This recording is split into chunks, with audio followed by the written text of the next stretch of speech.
Le rendez-vous de l'écho avec la Banque des décideurs en région.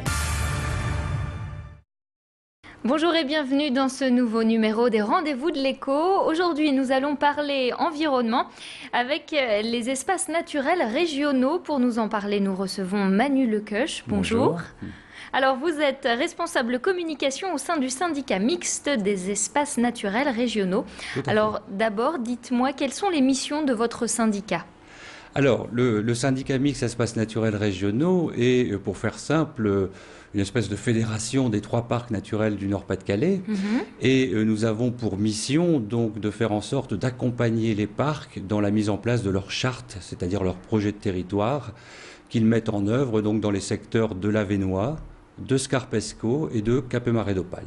Pour faire cela, quels sont vos moyens d'action ? Alors, nos moyens à espaces naturels régionaux, c'est d'abord une équipe d'ingénierie, c'est-à-dire des personnes qui travaillent dans le domaine de l'environnement et de l'aménagement du territoire, qui sont en mission dans les parcs naturels régionaux et qui travaillent sur des secteurs comme les paysages, l'eau, l'éducation à l'environnement, donc des métiers liés à la préservation de la nature en général et l'éducation à l'environnement de la population. De quel budget disposez-vous en moyenne chaque année ? Alors, les budgets donc viennent du conseil régional puisque les parcs naturels régionaux sont une compétence de la région et ces budgets donc viennent essentiellement de la région et des fonds européens. Le budget donc d'espaces naturels régionaux est un budget de 7 millions d'euros et qui comporte notamment une grosse part liée à l'ingénierie puisqu'il s'agit surtout de personnes qui travaillent en lien avec les communes sur les territoires. Alors vous le disiez tout à l'heure, vos missions sont définies par des chartes. Oui. Qu'est-ce qu'on trouve au sein de ces chartes ? Alors, il y a 2 niveaux. Il y a le niveau d'espaces naturels régionaux. Alors nous c'est un syndicat mixte d'élus, composé, je disais, d'élus de la région et des parcs. Et après, il y a les chartes des parcs, qui sont des projets de territoire. Alors, qu'est-ce qu'on trouve dans ces chartes ? C'est essentiellement un travail lié au développement économique, social et culturel qui doit concilier et respecter l'environnement. C'est-à-dire faire en sorte d'offrir un développement donc, de ces territoires, mais qui soit fondé sur les piliers du développement durable dont on parle maintenant beaucoup, qui sont l'environnemental, l'économique et le social. D'accord. Pour ce faire, combien de salariés travaillent au sein de ce syndicat ou des parcs ? Oui, alors ENRX, donc c'est l'acronyme de l'espace naturel régionaux, donc à 85 salariés, dont les 3/4 travaillent en mission permanente dans les territoires de parcs. Et nous faisons partie de l'équipe de Lille, qui est une équipe transversale qui développe des compétences qui sont utiles aux 3 parcs naturels régionaux. D'accord. Vos missions portent aussi sur la sensibilisation des entreprises à une meilleure gestion de leurs ressources et de la ressource naturelle. Vous nous en dites un peu plus ? Oui, tout à fait. Alors, c'est vrai qu'on a coutume de penser que les parcs ne s'occupent que de faune, de flore et de tourisme en milieu rural, mais ça n'est qu'une petite partie de leur activité.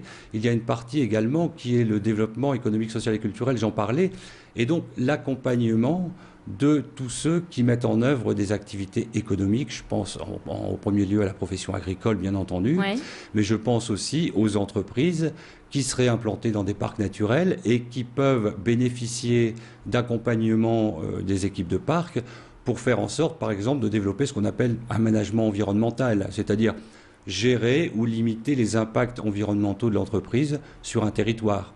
Les choses sont tout à fait compatibles. Le tout étant de mettre en place une concertation de façon à ce que les uns trouvent un conseil auprès des autres et que chacun aille dans la même direction, c'est-à-dire en gros le respect de l'environnement.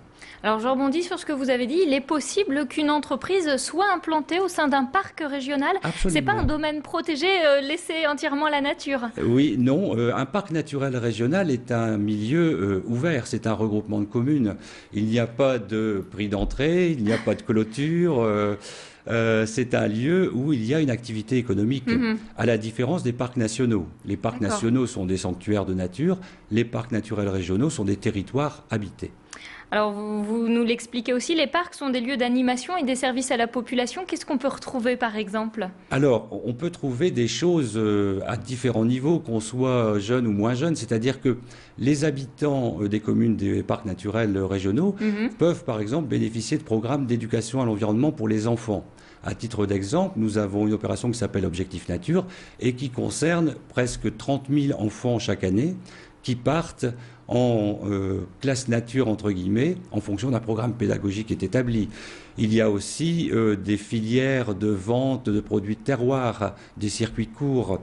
Il y a aussi des sorties nature. Les parcs proposent à peu près 1500 sorties nature chaque année dans tous les domaines, c'est-à-dire la découverte du patrimoine naturel et culturel, en lien bien sûr avec tout le secteur associatif qui se trouve dans les parcs et qui est souvent très dynamique et très vivant. Comment est-ce qu'on détermine le secteur d'un parc régional? Comment est-ce qu'on détermine ses limites? Alors, vaste question. Oui, alors c'est une question qui a des réponses bien précises, c'est-à-dire que les parcs ne sont pas où ils sont par hasard. C'est-à-dire que ces zones ont été choisies à la suite d'inventaires scientifiques, techniques, qui font que les communes qui font partie des zones de parc font partie de zones à protéger, importantes pour la région, importantes pour le Nord-Pas-de-Calais, importantes pour les habitants. Et c'est pour ça que les parcs sont là où ils sont. Donc un parc qui a un littoral marin, Cap et Marais d'Opale, l'Avesnois, le bocage avesnois qu'on connaît, et un parc... le premier parc de France, Scarpesco, qui est le doyen des parcs, la famille des parcs comporte 46 parcs naturels régionaux, et Scarpesco qui se trouve au cœur du patrimoine minier, c'est-à-dire la zone du Valenciennois et du Douaisis, qui borde la frontière, puisque Scarpesco fait aussi un parc transfrontalier avec nos voisins des plaines de l'Escaut. Très bien, écoutez, Manu Lequeuch, merci. Je vous en prie. Quant à nous, on se retrouve très prochainement pour un nouveau numéro de Rendez-vous de l'écho. Le rendez-vous de l'écho avec la Banque des décideurs en région.